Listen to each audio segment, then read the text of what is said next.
오늘 우리는 성경에 나오는 가장 아름다운 이야기들 가운데 하나인 룻기의 한 대목을 읽었습니다.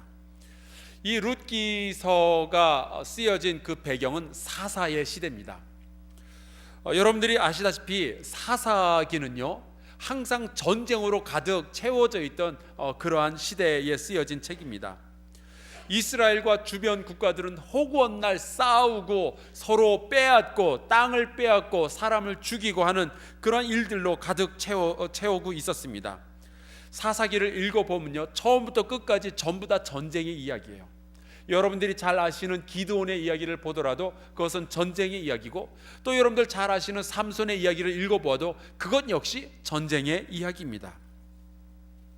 그런데 그런 사사들의 전쟁 이야기를 마치 전혀 알지 못한다는 듯이 평화로운 들판을 밝은 색깔 그 물감을 써서 수채화를 그려낸 것처럼 아주 잔잔하고 아름다운 이야기가 바로 이 룻기에 나오는 이야기입니다. 구약 성경에는 여성의 이름을 딴 책이 2개가 있는데 그 중에 하나가 이 룻기예요. 다른 하나는 에스더서입니다. 또 어떤 분들은 민수기도 여자의 이름을 딴 게 아니냐 그렇게 말씀하시는 분인데 그거는 아닙니다. 그런데요, 이 룻기는 룻이라는 여인의 이야기이기도 하지만 다른 관점에서 보자면은 보아스라는 사람, 그리고 베들레헴 동네 사람들이 그 자기들 동네에 어느 날 갑자기 나타난 이 외국인을 받아들이고 사랑하는, 이 낯선 이웃을 사랑하는 이야기입니다. 그들은 평범한 동네에 사는 평범한 농부들이었어요. 하지만 그들은 매우 특별한 방법으로 이 이방인 여성을 맞아들이고 사랑하게 됩니다. 평범한 사람들의 특별한 사랑 이야기, 그게 이 룻기서예요. 우리가 눈을 뜨고 둘러보면은 우리의 주변에는 항상 이렇게 그 낯선 이웃들이 살고 있습니다.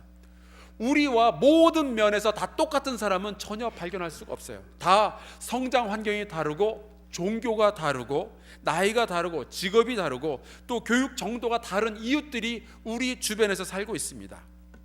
그리고 이 낯선 이웃들, 낯선 사람들, 이방인들은 우리 주변에 끊임없이 나타나고 끊임없이 사라집니다. 우리 주변에는 룻과 같은 사람들이 너무나도 많이 있어요. 자, 여러분들 가지고 계신 주보에 숙제가 있죠. 한번 또 펼쳐보시기 바랍니다.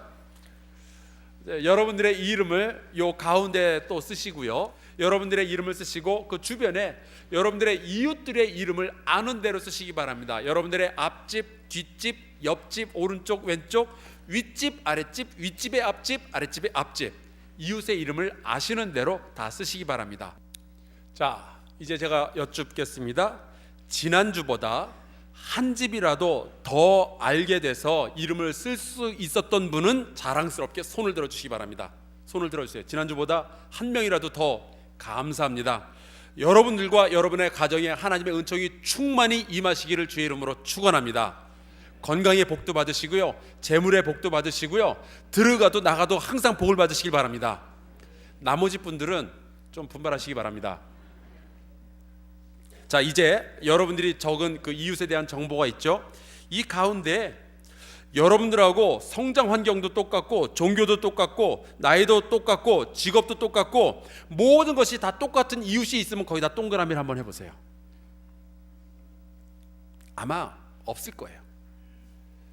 하긴 우리와 같은 집에서 살고 있는 이 식구들도 나랑 너무나도 다르고, 다르게 생겼고, 다른 생각을 하고 그렇게 사는데 전혀 이해할 수 없는 방식으로 사는 그 사람이 바로 내 식구이기도 한데 말이죠.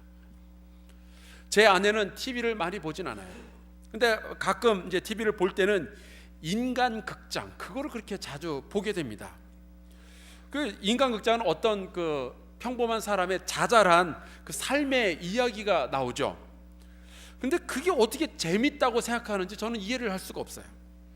그 사람이 아팠던 이야기, 그 사람이 사랑하는 사람과 헤어질 수밖에 없었던 이야기, 그 사람이 반찬 만드는 이야기까지, 그런 평범한 이야기들을 들으면서 막 감동을 받고 눈물을 흘리고, 저는 이해가 안 돼요. 저는 그런 시시한 거 말고 정말 재밌고 의미 있고 특별하고 역사적인 그러한 프로그램만 봅니다. 예를 들면은 그 대한민국 국가대표의 축구 시합 같은 거,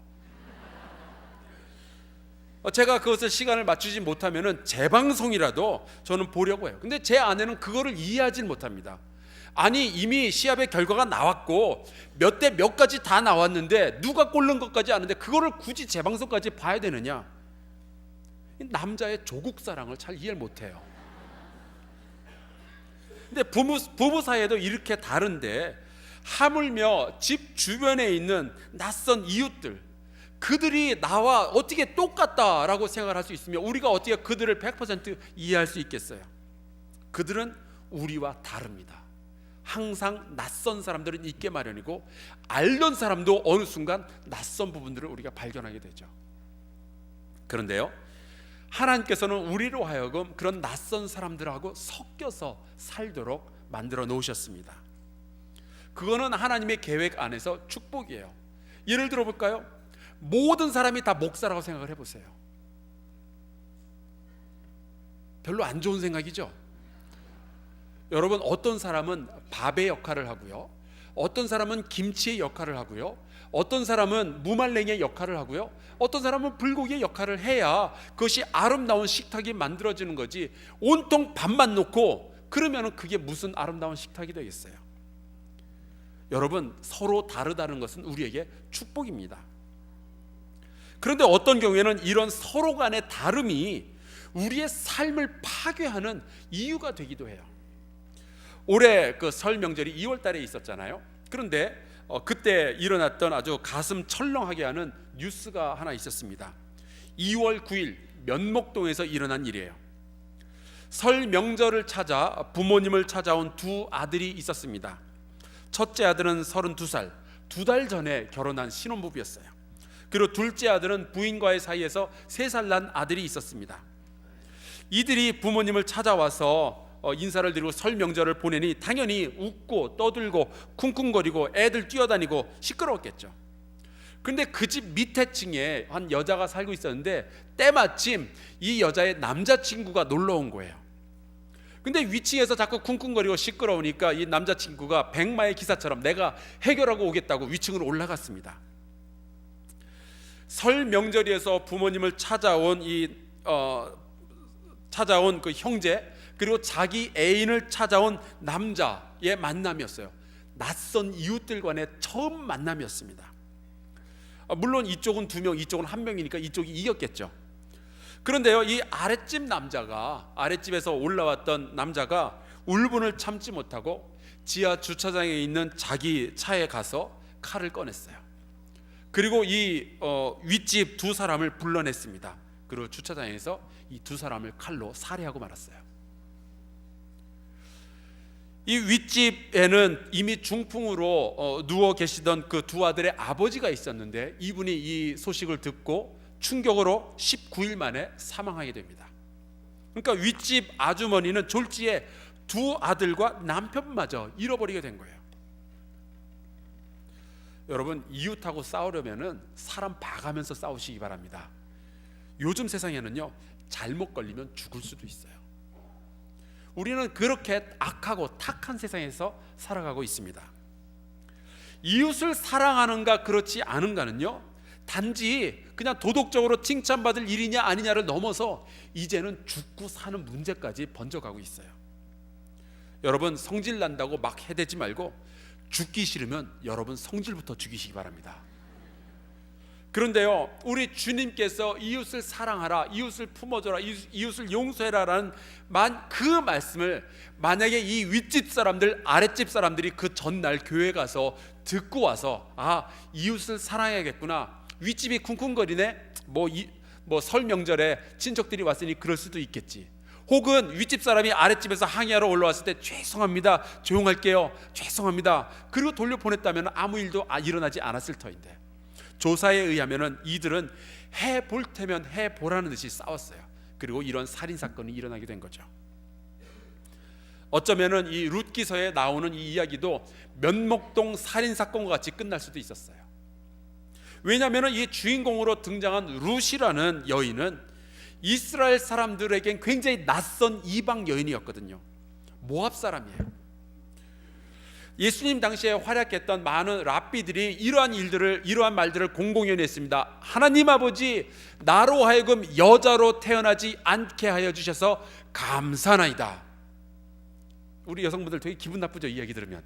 근데 그때 사람들은 그렇게 이야기를 했어요. 또 이 랍비들은 이런 감사의 기도도 했습니다. 하나님, 나로 하여금 이방인으로 태어나지 않도록 하여 주셔서 감사드립니다. 이 유대 사람들은요, 이 이방 사람들을 뭐라고 불렀는가 하니 지옥에 갈 사람도 아니고 지옥의 땔감으로 쓰일 사람들이라고 불렀어요. 그 정도로 이방 사람들을 싫어했습니다. 그런데 이 룻은 이방 사람인 데다가 여자인 거예요. 최악의 상황입니다. 게다가 이 여자는 그냥 이방 사람이 아니라 이집트 사람도 아니라 모압 사람이에요. 이 모압 여인이라는 그 이름이, 타이틀이 주는 부정적인 이미지는 굉장히 컸습니다. 얼마 전에 제 아들 둘을 데리고 동네에 있는 목욕탕을 갔습니다. 그날따라 굉장히 손님도 없고 한산했어요. 그래서 저희 아이들하고 이렇게 목욕을 하고 있는데 중간에 어떤 청년이 들어왔습니다. 그런데요, 그 청년은 얼굴 그리고 손, 발을 제외한 온 몸에 호랑이 문신을 그냥 휙 감아가지고 이렇게 호랑이 문신을 새겼더라고요. 딱 보자마자 이제 제 머릿속에 떠오르는 그 부정적인 이미지들이 있었습니다. 저 사람 근처 가면 안 되겠다. 저 사람 조직 폭력배일지도 모른다. 괜히 근처에 있는데 이 청년이 형씨 등 좀 밀어주셔. 그러면 제가 어떻게 해요? 얼굴에 미소를 띠고 열심히 밀어줘야겠죠. 근데 눈치 없는 우리 막내 아들이 그 사람 옆에 가더니 신기하다는 듯이 그 사람의 몸을 꼼꼼히 이렇게 쳐다보는 거예요. 아마 우리 아들네는 야, 이렇게 큰 판박이도 있나 뭐 그런 생각을 했을 것 같아요. 그 상황에서 제가 그 사람 곁으로 가지 말라고 소리를 치면 그것도 이상하고, 그래서 그 사람이 안 볼 때 몰래 막 이렇게 손짓을 해서 이렇게 오라고 했던 적이 있습니다. 온몸에 문신을 한 것이 우리에게 주는 아주 부정적인 이미지가 있는 것처럼 모압 사람이다 하는 것이 주는 굉장히 부정적인 이미지가 이스라엘 사람들의 머릿속에 있었어요. 그래서 신명기 23장 3절에 이런 말씀이 있습니다. 암몬 사람과 모압 사람은 여호와의 총회에 들어오지 못하리니 그들에게 속한 자는 10대뿐 아니라 영원히 여호와의 총회에 들어오지 못하리라. 그 이유는 이스라엘이 이집트에서 이제 출애굽을 해가지고 광야를 지나 가나안 땅으로 가는 그 길 가운데 한 번은 이 모압 땅을 지나가야만 했습니다. 그래서 이제 모세가 모압 왕에게 전가를 보내서 우리가 이 길로 지나갈 때 아무것도 안 건드리고 그냥 길만 지나갈 테니까 지나가게 허락을 내려주십시오. 그랬더니 모압 왕이 안 된다고 해서 거절했어요. 뿐만 아니라 이 발람이라는 그 동네 점쟁이를 고용을 해서 이 이스라엘을 저주하려고 시도를 했습니다. 이게 이 이스라엘 백성에게 굉장히 큰 상처가 되었어요.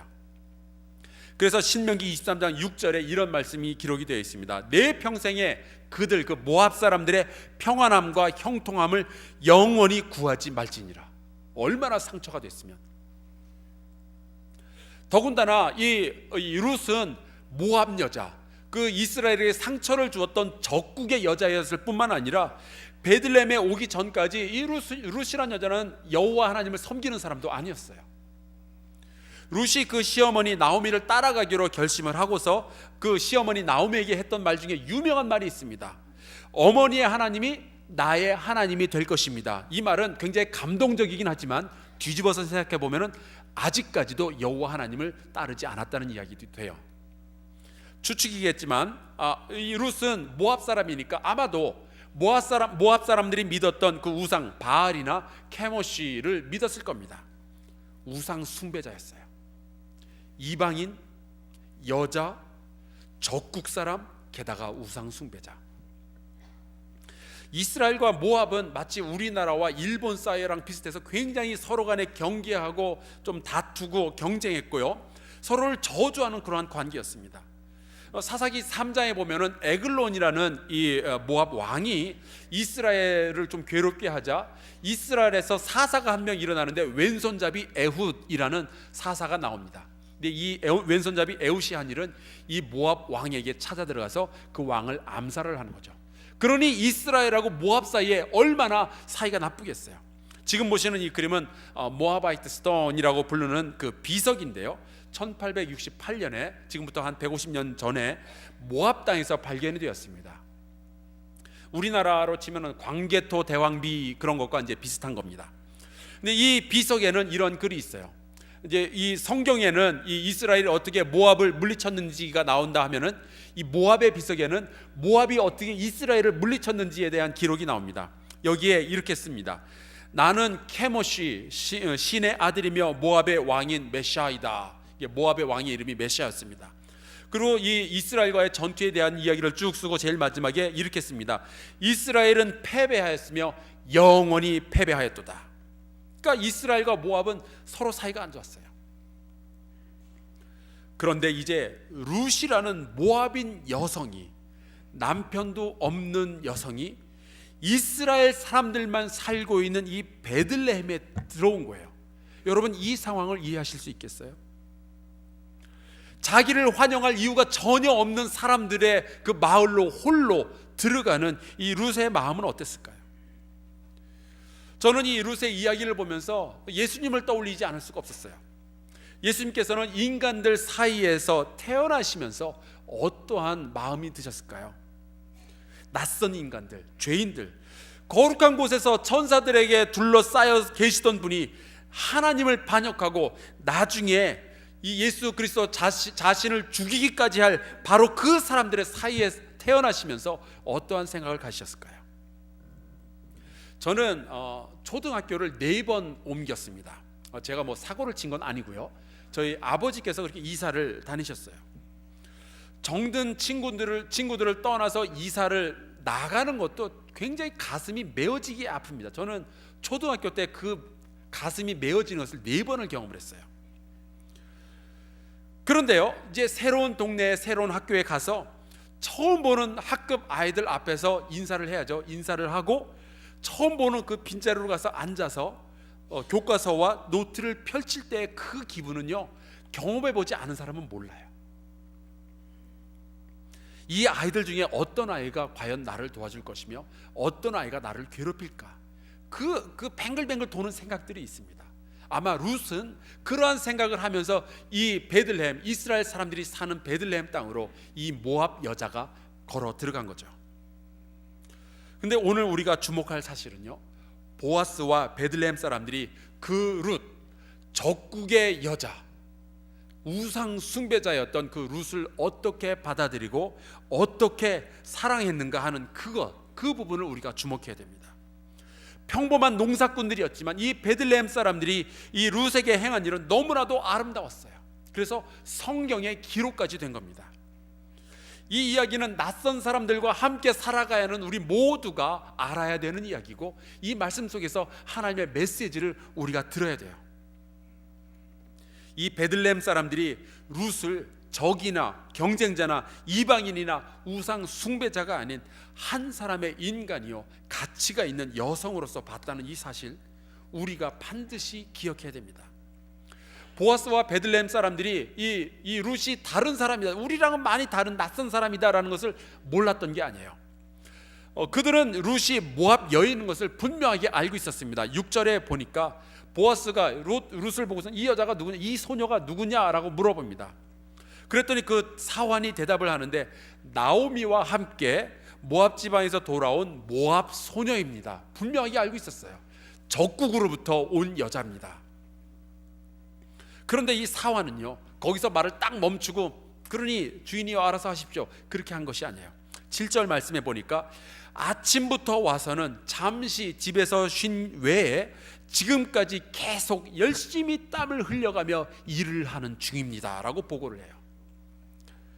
모압 여인입니다 라는 그 약점을 강조하기보다는, 그 부정적인 이미지를 되새기기보다는 한 사람의 여인으로서 얼마나 열심히 살려고 발버둥 치고 있는지를 강조해서 말을 한 거예요.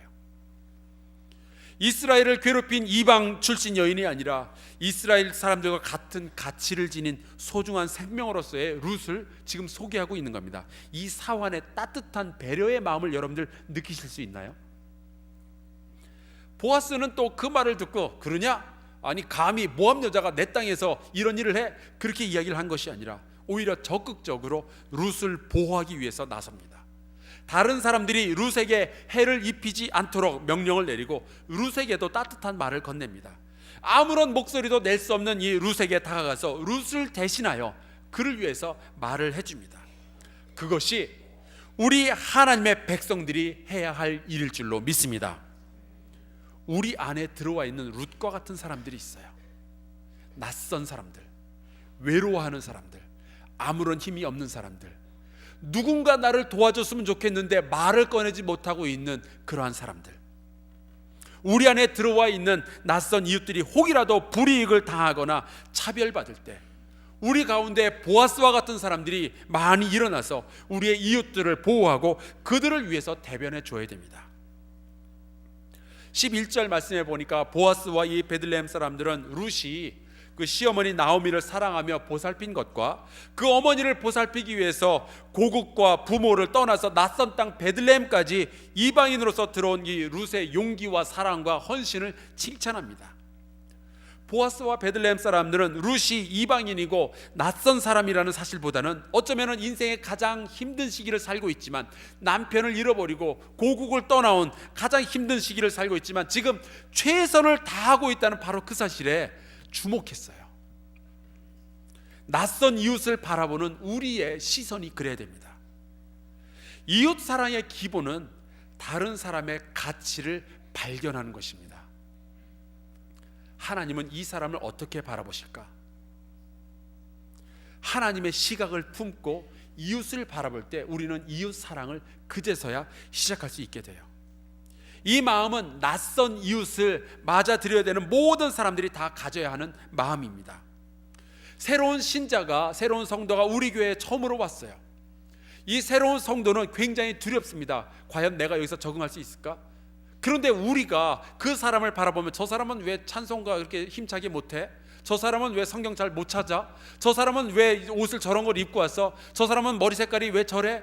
그런 식으로 우리가 판단을 하고, 하나님께서 그 사람을 향해서 어떤 마음을 품으실까를 우리가 무시하고 있다면 그것은 기독교인으로서 할 일이 아닙니다. 새로 며느리를 받아들이는 시부모님도 마찬가지 생각을 해야 돼요. 친정 부모를 떠나서 지금 우리 집으로 시집 오는 이 아이 얼마나 외로울까? 하나님은 이 아이를 어떤 눈으로 바라보실까? 그것을 우리가 먼저 깨닫고 그 사람을 받아들이고 그리고 사랑을 해줘야죠. 낯선 이웃, 다른 데 있는 것이 아니라 내 가족 가운데 있어요.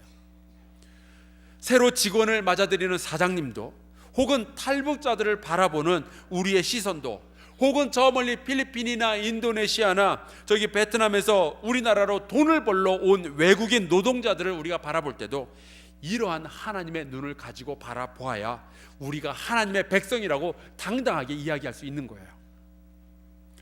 이스라엘의 유나이티드 핫잘라라는 조직이 있습니다. 이 조직을 만든 사람은 올해 41살이 된 일라이 비어라는 유대인이에요. 이 핫잘라라는 말은 히브리어로 구조라는 뜻입니다. 수천 명의 자원봉사자들이 훈련을 받고 자기 동네에 있는 그 이웃에게 긴급한 일이 생겼을 때 응급차가 도착하기 전까지 환자의 생명을 연장시키는 일을 합니다. 이스라엘이나 그 예루살렘도 우리나라처럼 교통체증이 굉장히 심해서 응급차가 구조 요청을 받고 신고를 받고 출발해서 환자에게 도착하기까지 20분, 30분, 심지어 1시간도 걸린다는 거예요. 그 사이에 환자들은 죽어가고 있고 그 중간 시간을 메꾸기 위해서 조직된 것이 바로 이 유나이티드 핫잘라입니다. 그런데 더 놀라운 사실은 어느 날 그 예루살렘에서 살던 이 무슬림 한 사람이 이 일라이 비어에게 도움을 요청을 했어요. 이 무슬림이 하는 이야기가 이렇습니다. 자기 아버지가 55살 때 심장마비로 쓰러졌는데 신고를 하긴 했지만 구급차가 도착하기까지 1시간이 걸렸다는 거예요. 그래서 아버지의 생명은 건지지 못했습니다. 그러니 부디 우리를 도와서 우리 무슬림이 사는 이 예루살렘의 동쪽 지역에도 이 유나이티드 핫잘라를 조직해 주십시오. 그래서 이 일라이 비어라는 사람은 그 무슬림이 사는 지역에도 유나이티드 핫잘라를 조직하게 됩니다. 그래서 오늘날 이 무슬림들과 유대인들과 심지어 기독교인들도 함께 섞여 사는 이 동네에서는 종교를 떠나서 이웃을 살리는 일에 이 세 가지 종교인들이 다 힘을 합하고 있어요. 여러분, 무슬림이 유대인을 살리고 유대인이 기독교인들을 살려주고 기독교인이 무슬림을 살려주는 이 일은 아름다운 일인가요? 그렇지 않은가요? 아름다운 일이에요. 좋은 일입니다. 내 이웃 사랑하기를 내 자신과 같이 사랑하라 하는 말씀은 레위기 19장 18절에 나옵니다. 그런데 이 말씀이 나온 레위기 19장의 그 뒤편으로 가면은 34절에 이런 말씀이 나와 있어요. 우리 스크린에 있으니까 다 같이 목소리 앞에서 읽어보겠습니다. 시작. 너희와 함께 있는 거류민을 너희 중에서 나은 자같이 여기며 자기같이 사랑하라. 너희도 애굽 땅에서 거류민이 되었었느니라. 나는 너희의 하나님 여호와이니라. 아멘. 여기 나오는 거류민이란 외국인을 의미합니다. 하나님은 단지 우리와 같이 생기고 같은 피부 색깔을 가지고 있고 같은 언어를 사용하는 그러한 사람들만 사랑하라 하지 않으시고 우리 중에 있는 외국인들, 거류민들, 낯선 이웃들도 사랑하라라고 가르치십니다. 종교나 문화나 언어나 경제적 상황과 상관없이 이방 사람들, 모압 사람들, 이집트 사람들 할 거 없이 그들 모두를 자기처럼 사랑하라라고 하나님께서 말씀하고 계시는 거예요. 고대 사회에서 그 유래를 찾아볼 수 없는 아주 파격적인 말씀입니다. 고대 사회 그 어느 나라에서도 이렇게 이웃들, 특별히 낯선 사람들, 그리고 이방인들, 이 외국인들을 사랑하라, 내 자신처럼 사랑하라 라고 말씀해 놓은 데는 아무 데서도 발견될 수 없어요. 오직 성경에만 있습니다. 오직 하나님만이 하실 수 있는 말씀이에요. 왜요? 이 세상의 모든 사람들은 하나님께서 만드셨고 하나님의 자녀이기 때문입니다. 하나님은 그 자녀들이 서로 사랑하고 돌보는 것을 원하고 계셔요. 저는 21세기의 한국 땅을 한번 생각해 봅니다. 우리는 서로 다르다는 것 때문에 다투고 싸우는 것을 너무나 쉽게 생각하고 당연하게 여기는 경향이 있어요. 전라도와 경상도 다름은 얼마나 다르다고 왜 그렇게 싸우는지 모르겠어요. 교단과 교단이 다름은 얼마나 다르다고 왜 그렇게 싸우는지 모르겠어요. 우리 한국 사람들이 이 룻기서에 있는 말씀을 도전으로 받아들여야 됩니다. 한국에는 450만 명의 장애인이 살고 있습니다. 그러니까 10명 중에 한 사람은 장애인이에요. 그런데 그들은 우리와 굉장히 다르다는 이유 하나만으로 많은 차별을 받고 살아갑니다. 한국에는 작년 말 기준 140만 명의 외국인이 이 땅에서 살고 있어요. 우리나라 전체 인구의 3%에 가까운 숫자입니다. 우리에게는 낯선 이웃들이에요. 하지만 그것 때문에, 바로 그 낯설다는 이유 때문에 그들도 역시 우리에게서 차별을 받으면서 살아갑니다. 우리가 미국의 흑인들을 차별한다고 굉장히 우리가 욕을 하고 있는데 막상 한국에 와서 지켜보니까 우리가 인도네시아 사람들, 베트남 사람들을 차별하는 건 될 것도 아니에요. 여러분, 우린 너무 쉽게 차별하고 너무 그들을 배척합니다.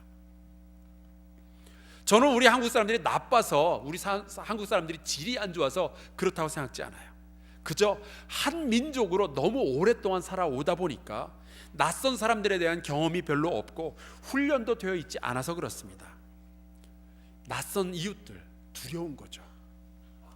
그들을 사랑해야 할 대상으로 보지 않고 오히려 적으로, 경쟁자로 여기고 있기 때문에 그렇습니다. 여러분, 우리보다 더 문제는 우리의 후세대예요. 우리의 다음 세대, 우리의 자녀들은요, 우리보다 더 많은 이방인들과 함께 살아야 됩니다. 우리는 그들에게 어떤 이야기를 해줘야 될까요? 지금은 140만 명이지만 우리의 뒷세대로 가면 300만, 500만, 600만, 그 이방인들의 숫자는 훨씬 불어나게 될 텐데, 굉장히 많은 외국인들이 이 땅에서 같이 우리의 자손들과 살게 될 텐데, 우리는 그 아이들에게 어떠한 이야기를 해줘야 그들이 준비가 될까요? 바로 룻의 이야기입니다. 이 룻을 받아들였던 베들레헴 사람들의 이야기입니다. 낯선 이웃을 사랑하는 것은 하나님의 법을 이루는 거예요. 이것을 우리가 기억해야 되고 우리의 자녀들에게 가르쳐 주어야 합니다. 여러분, 놀라운 것은요, 이 베들레헴 사람들이 이 이방 여자, 모압 여자 룻을 사랑하고 그들 가운데 받아들였을 때 이 사랑으로부터 다윗 왕이 탄생하게 됩니다. 그리고 이 사랑으로부터 온 인류를 구원할 구세주 예수 그리스도께서 탄생하셨어요. 이번 성탄절 우리는 우리가 굉장히 잘 아는 사람들을 위해서 크리스마스 카드도 만들고 선물도 준비합니다. 예, 여러분들 그렇게 하시기 바랍니다. 그런데 올해는 특별히 우리 주변에 있는 룻과 같은 사람들을 기억하시기 바랍니다. 낯선 이방인들, 이 땅에 와서 여러 사람들 사이에 있으나 여전히 외로운 사람들을 기억해 주시기를 바랍니다. 우리의 마음을 우리 주변에 있는 장애인들과 외국인 노동자들과 기타 낯선 사람들에게 열고 그리스도의 사랑을 전하는 것은 어떨까요? 어쩌면 여러분들이 싫어하는 바로 그 사람, 혹은 여러분들을 싫어할 거다라고 예상되는 바로 그 사람에게 이번 크리스마스에 다가가서 하나님의 사랑을 전하는 것은 어떨까요? 사도 바울은 갈라디아서 3장 28절에 이렇게 말씀했습니다. 너희는 유대인이나 헬라인이나 종이나 자유인이나 남자나 여자나 다 그리스도 예수 안에서 하나이니라. 하나님의 눈을 가지고 우리의 낯선 이웃들을 바라보며 그들에게 다가가고 그들에게도 사랑을 베푸는, 그들을 우리 가운데 받아들이고 우리의 형제와 자매로 삼는 저와 여러분이 되시기를 주님의 이름으로 축원합니다.